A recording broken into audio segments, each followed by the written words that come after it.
অনুপ বাবু দীর্ঘদিন ধরে এই কাজ করে আজ নিজেকে সাকসেসফুল ফার্মার প্রমাণ করেছেন। কিভাবে মাত্র 10x10 ট্যাঙ্কে 30,000 টাকা ইনভেস্ট করে বছরে প্রায় 2.5 লাখ টাকা আয় করা যায়, আজ সেই তথ্যই আমাদের দেবেন আজকের সফল খামারি অনুপ ঘোষ।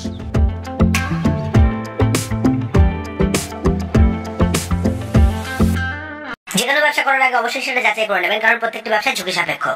চলুন আমরা সরাসরি খামারির সঙ্গেই কথা বলি। নমস্কার অনুপ বাবু। নমস্কার। কেমন আছেন? ভালো আছি।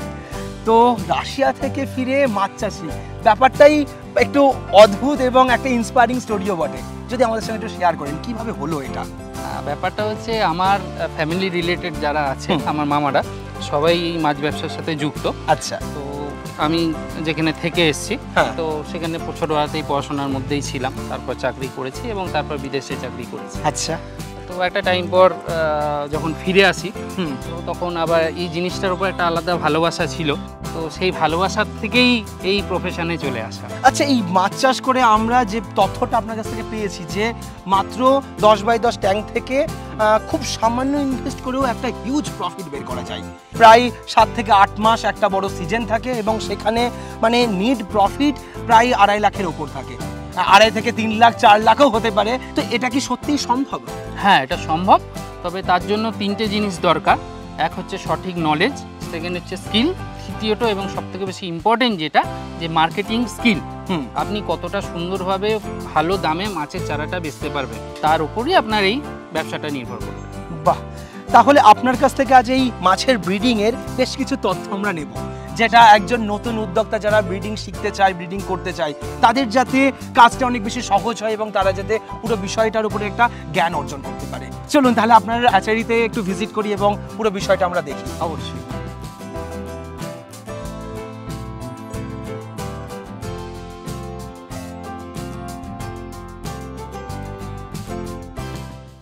অনুপদা, যদি আমাদের একটু শেয়ার করেন যে মাছের ব্রিডিং করতে হলে আমাদের সবার প্রথম কিসের উপর ফোকাস দিতে হবে? স্টার্টিং এ কি লাগে? ফার্স্ট লাগবে আপনার বুডার।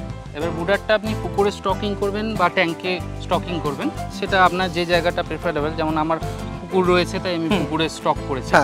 তো বুডার স্টকিং এবং বুডার সিলেকশন সবার আগে প্রথম প্রায়োরিটি। 10x10 এর মাছের ব্রিডিং করতে গেলে সেখানে কত সাইজের একটা পুকুর হতে হবে বা কত সাইজের ট্যাঙ্ক হতে হবে? দেখুন, আপনি যে ধরনের মাছ ব্রিডিং করবেন তার উপর নির্ভর করে। আমি যেমন শিঙি, মাগুর, কই এই ধরনের মাছ, ক্যাটফিশ এর উপরে আপনারা বেশি কাজ করছেন। বেশি কাজ। তো ক্যাটফিশের জন্য আপনার বড় পুকুর লাগে না। 10 কাটার একটা পুকুরেও আপনি 1 কুইন্টাল 2 কুইন্টাল মাছ বুডার স্টক করতে পারেন। 5 কুইন্টাল বুডারও স্টক করতে পারেন। বাহ, কোনো সমস্যা। আচ্ছা, আর ট্যাঙ্ক হলে কি রকম ট্যাঙ্ক লাগবে? ট্যাঙ্ক হলে আপনাকে মোটামুটি একটু বড় ট্যাঙ্ক যদি হয়, 10 ফুট বাই 15 ফুট বা 15 ফুট বাই 15 ফুট এরকম ট্যাঙ্ক হলেও চলবে, কিন্তু ট্যাঙ্কে একটু হাইট রাখতে হবে। এইবার আমি ব্রুডারটা যে ব্রিডিং করব তার জন্য একটা ব্রিডিং এনভায়রনমেন্ট ক্রিয়েট করতে হবে, সেটা কিভাবে বানাতে হবে? সবার আগে যেটা দরকার হচ্ছে, মাছ হচ্ছে জলের পোকা। তো জলের পোকার জন্য সবার ফার্স্ট জিনিস হচ্ছে জল। তো জলের প্রাচুর্যতা আপনার রাখতে হবে। তো আমাদের যে সিস্টেমে আপনারা দেখেছেন যে প্রত্যেকটা চেম্বারে কন্টিনিউ জল চলছে। আর এই ফ্লোটিং জলের মধ্যে মাছের গ্রোথ বেশি হয়, মাছের বৃদ্ধি বেশি হয় এবং মাছের যে চারার পার্সেন্টেজ সেটাও বেশি হয়। আচ্ছা, যেটা বদ্ধ জলে, ডিজিজও কম হয়, যেটা বদ্ধ জলে হয় না। আপনি দেখতে পাচ্ছেন এখানে মিনি রয়েছে, 2খানা মিনি রয়েছে আমাদের। আচ্ছা, কত ফুটের? এগুলো 600 ফুটের। 600 ফুট ডিপের? 600 ফুট ডিপ। আর উপরে আপনার ট্যাঙ্ক যেটা, সেটা কত বাই কত মাপের? ওটা 2খানা রয়েছে, মোটামুটি 15x12 দৈর্ঘ্য প্রস্থ, আর লম্বায় আছে 4 ফুট। আপনার মোটামুটি 15,000 লিটারের। 15,000 লিটার। ওকে, একটাতে দুটো আছে, দুটো মানে প্রায় 30,000 লিটার জল এখানে প্রতিদিন ইউজ হয়। ওয়েস্ট জল বেরোনোর জন্য আপনার এখানে একটা বড় জায়গা রয়েছে। হ্যাঁ, চারা মাছের খাবারগুলো, যেটা চারা মাছ খাচ্ছে না সেটাই জলের সাথে চলে আসছে এবং এর পুকুরে যে মাছগুলো আছে সেই খাবারটাতেই তারা বড় হয়ে যায়।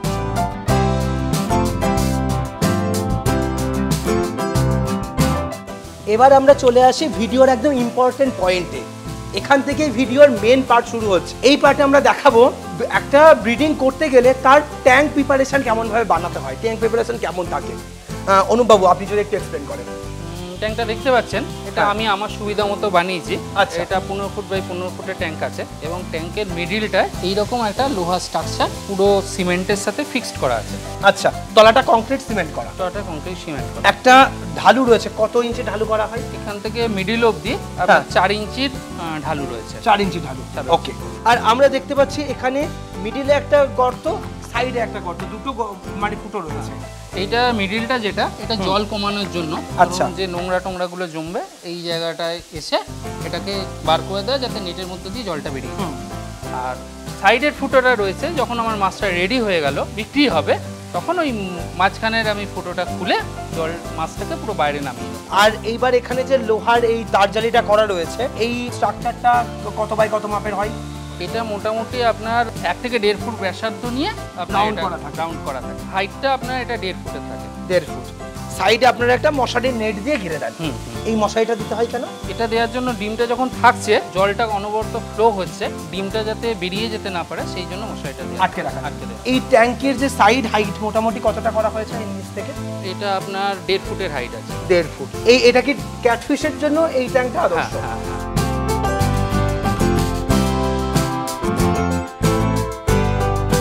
এরপরে আমরা ট্যাঙ্ক তো একটা বানানো হলো, পাশে কি আরেকটা ট্যাঙ্ক রাখা উচিত যেটা বাচ্চা স্টক করার জন্য? অবশ্যই।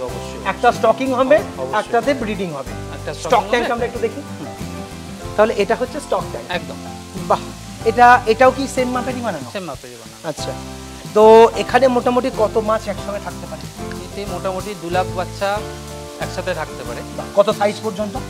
মোটামুটি 3000 লাইন, 2000 লাইন, এটা যেমন আছে 2500 লাইনের আছে। আচ্ছা, মানে ম্যাক্স টু ম্যাক্স 3000 লাইনের মাছ পর্যন্ত আপনি এখানে 2 লাখ স্টোর করতে পারেন। কতদিন পর্যন্ত এখানে মাছটা স্টক হবে? এখানে মোটামুটি ধরুন 3000 লাইন আসতে আপনার 20 দিন থেকে 25 দিন টাইম লাগে। 25 দিনের মধ্যে হয়ে যায়? 25 দিনে এই ট্যাঙ্কে থাকলো, আচ্ছা। আরো বড় হয়ে গেলে তারপর শিফট হয়ে ও পাশের ট্যাঙ্কটায় চলে যাবে। আরেকটা ট্যাঙ্কে চলে যাবে। ওতে যেমন 1000 লাইনের নিচে বাচ্চা আছে। আচ্ছা, ওখানে মোটামুটি কত স্টক করা যায়? ওখানেও 1000 লাইনের বাচ্চা ওরকমই আপনার 1.5-2 লাখ স্টক করতে পারবে। 1.5 লাখ থেকে 2 লাখ। যত ছোট থাকবে বাচ্চার ওজনটা কম হচ্ছে, ডেনসিটি বেশি থাকে। হ্যাঁ, আর যত মাছটা বড় হচ্ছে সংখ্যায় কমবে, ওজন বাড়বে।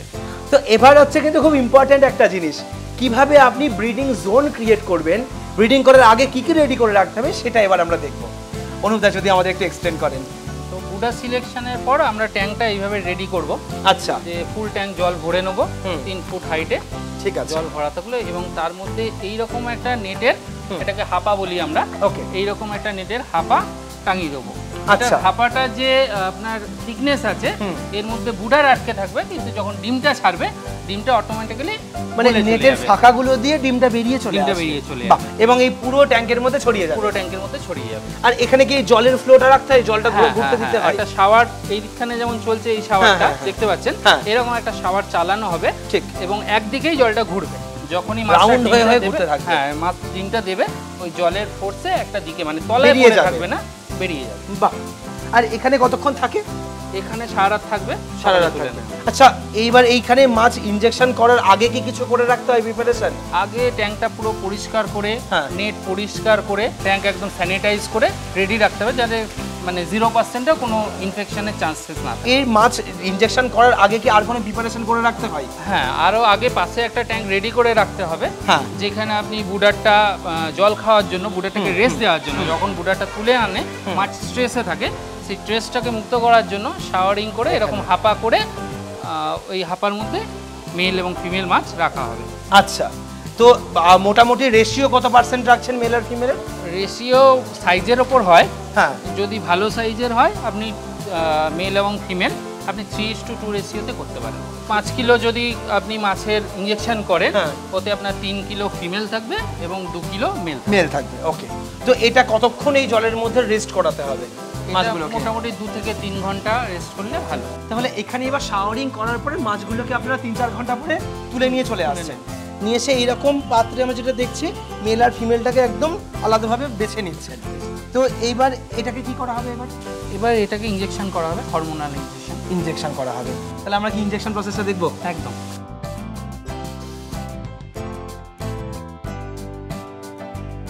তো মাছ ইনজেকশন করতে গেলে ফার্স্ট লাগবে আপনার একটা পাত্র, যার মধ্যে আপনি লিকুইড হরমোনটা মেশাবেন। আপনার লিকুইড হরমোন লাগছে এবং ডিস্টিল ওয়াটার লাগছে।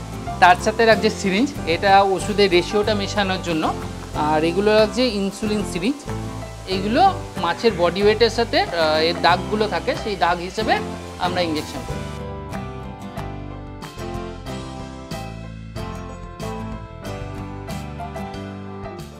ইঞ্জেকশনটা করার পর আমরা মাছগুলোকে নিয়ে এই হাঁপাতে, ব্রিডিং হাঁপাতে ছেড়ে দেবো। ব্রিডিং হাঁপাতে ছাড়ার মোটামুটি 4 ঘন্টা পর থেকে ওরা ডিম দেওয়া শুরু করবে। সেটা মোটামুটি 8 ঘন্টাও দিতে পারে, 10 ঘন্টাও দিতে পারে। মাছগুলো আমরা হাঁপাতে ছেড়ে দেবো, ব্রিডিং হাঁপাতে, যাতে কোনোভাবে আঘাতপ্রাপ্ত না হয় মাছগুলি। আচ্ছা, এই নেটটা জল থেকে কতটা হাইটে রাখতে হয়? নেটটা জল থেকে 6 ইঞ্চি অন্তত হাইট রাখতে হবে, বা 4 ইঞ্চি। মেন জিনিস যাতে মাটিতে ঠেকে না থাকে। ঠেকে থাকলে যদি তলায় ডিমগুলো পড়ে, যে ডিমগুলো পড়ে মাছের চাপে সেই ডিমগুলো নষ্ট হয়ে যাবে। মাছগুলি ছেড়ে দেওয়ার পর এইভাবে আমরা শাওয়ারিংটা সেট করব। ঠিক এইভাবে হালকাভাবে শাওয়ারিংটা চলবে। আচ্ছা, মাছগুলো যখন ডিম ছেড়ে দিল, আমরা বুডার মাছটাকে তুলে নিলাম, তুলে আলাদা জায়গায় শিফট করে দিলাম, এবং ডিমটা চেম্বারেই থাকলো। ঠিক আছে, চেম্বারে মোটামুটি 24 ঘন্টা পর থেকে ডিম ফোটা শুরু হয়ে গেল মাছের। এটা মোটামুটি 3 দিনের মধ্যে মাছ খোরাক ধরে, মানে সব ডিম থেকে ছেড়ে গেল, যে খাওয়া শুরু করলো। ঠিক আছে, যখন খাওয়া শুরু করলো ফার্স্ট আমরা ডিমের কুসুম দেবো জলের সাথে গুলে, কারণ ওরা লিকুইড ছাড়া তখন কিছু খাবে না। তো 2 দিন ডিমের কুসুম খেলো। তারপর আমরা কেঁচোটাকে একদম মিক্সচারে লিকুইড করে কেঁচো জলটা দেবো। আচ্ছা আচ্ছা, মাছের বাচ্চার সাইজ কিরকম থাকে তখন একটু দেখবো? সেরকম সাইজ একদমই ছোট। এটা আগের সপ্তাহে আমরা ব্রিডিং করেছি, আপনি চাইলে এটা দেখতে পারেন। ওকে, এটা 7 দিন বয়স। আচ্ছা, 7 দিনের মাছের বাচ্চা। আরে বাহ, একদম গুড়ি গুড়ি, মশলার মতো লাগছে দেখতে। আরো ছোট থাকে। আচ্ছা, ফার্স্ট টাইম একদম মানে এই যে লেজটুকু যেটা বেরিয়েছে এটাও থাকে না, খালি উপর পোর্শন থাকে, আরো ছোট ছোট থাকে। আচ্ছা, তো 2 দিন পর থেকে ওরা এই লিকুইড কেঁচো খাওয়া শুরু করছে। তো প্রতিদিন কতটা করে লাগছে এখানে? প্রতিদিন 1 কেজি করে লাগছে, 3 বার খাওয়া দেওয়া হচ্ছে। 3 বার দেওয়া হচ্ছে। এখানে আছে কত মাছ? 1 লাখের ওপর হবে। 1 লাখ মাছ এখানে আছে। মোটামুটি কতদিন এই কেঁচোটা খাই এরা? এটা এখন কন্টিনিউ চলবে অন্তত 15 থেকে 20 দিন পর্যন্ত। আচ্ছা, এবার 15 দিন পর থেকে ওর সাথে আবার সিপি খাওয়া শুরু করবে। আচ্ছা, এর সঙ্গে সিপি খাওয়াবেন? সিপিরও একদম ডাস্ট যেটা? একদম ডাস্ট যেটা। আচ্ছা, মোটামুটি এই ট্যাঙ্কে কতদিন থাকবে কালচারটা? ট্যাঙ্কে ধরুন 1 মাসের কালচার আমাদের। আচ্ছা, বাচ্চা ফুটলো 1 মাসের মধ্যে এটা কত লাইনে আসছে? এটা মোটামুটি আপনার 3000 লাইনে, 3000 লাইনে হলো, এবং সেটা আপনারা বিক্রি করে দিলেন। বাহ, মানে একদম শর্ট টার্মে একটা আর্নিং করার সবথেকে ভালো মাধ্যম।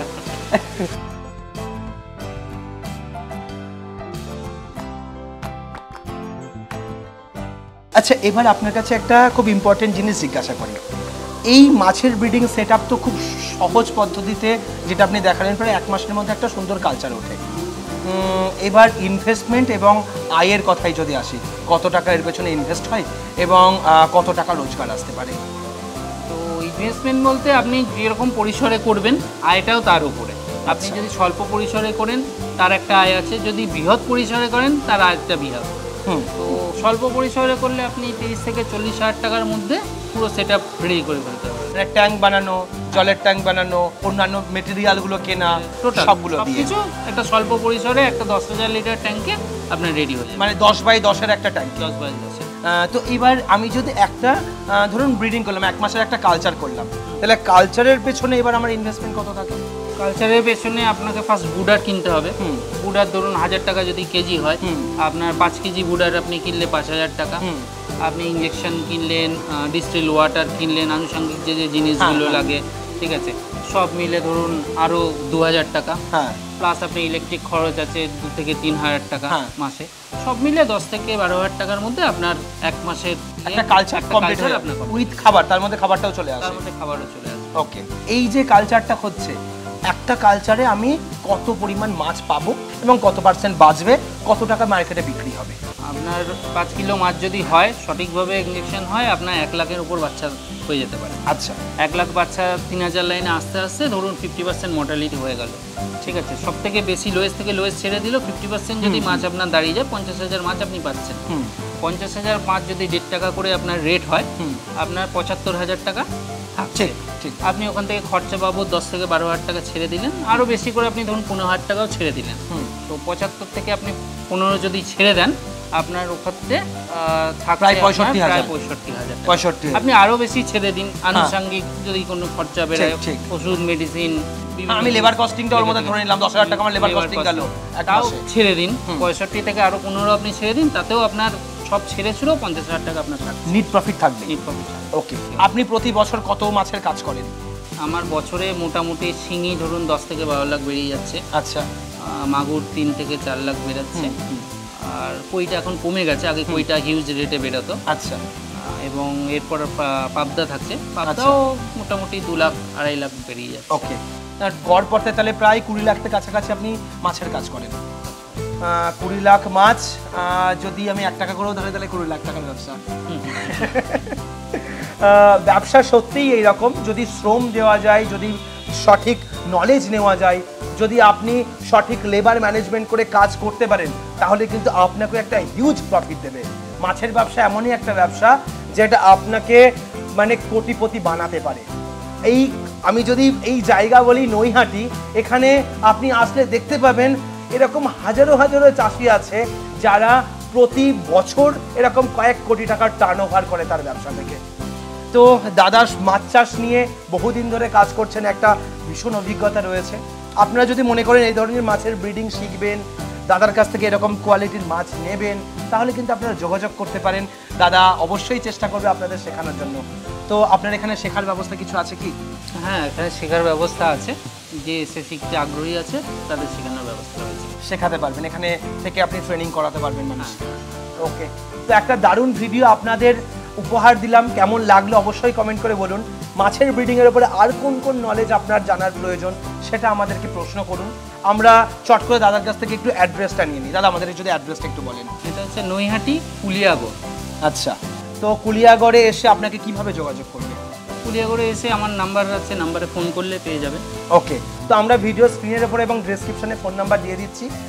যারা মাছের ব্রিডিং শিখতে চান, শিঙি মাছের ব্রিডিং শিখতে চান, মাগুর মাছের ব্রিডিং শিখতে চান, দাদার সঙ্গে যোগাযোগ করুন। খুব ভালো দাদা কালচার করে, এবং মাছের ব্রিডিং শিখলে কিন্তু পেটের ভাতের অভাব হয় না, এটা খুব মানে স্পষ্ট একটা কথা। আপনারাও নিজেদেরকে সেইভাবে তৈরি করুন, শিখুন। ব্যবসাতে রিস্ক আছে, আপনার এলাকায় ব্যবসাটা শ্যুট করছে কিনা সেটাও ব্যাপার, আপনার জায়গায় জল ঠিকঠাক আছে কিনা, সেই জলে মাছ ভালো হচ্ছে কিনা সেটাও বিষয়। প্রত্যেকটা জিনিস দাদার সঙ্গে আলোচনা করুন, আশা করি দাদা আপনাদের সঠিক গাইডলাইন দেবেন। তো আজকের ভিডিওটা এখানেই শেষ করছি, পরবর্তী ভিডিওতে আবার নতুন টপিক নিয়ে ফিরে আসবো। ততক্ষণ ভালো থাকবেন, সুস্থ থাকবেন।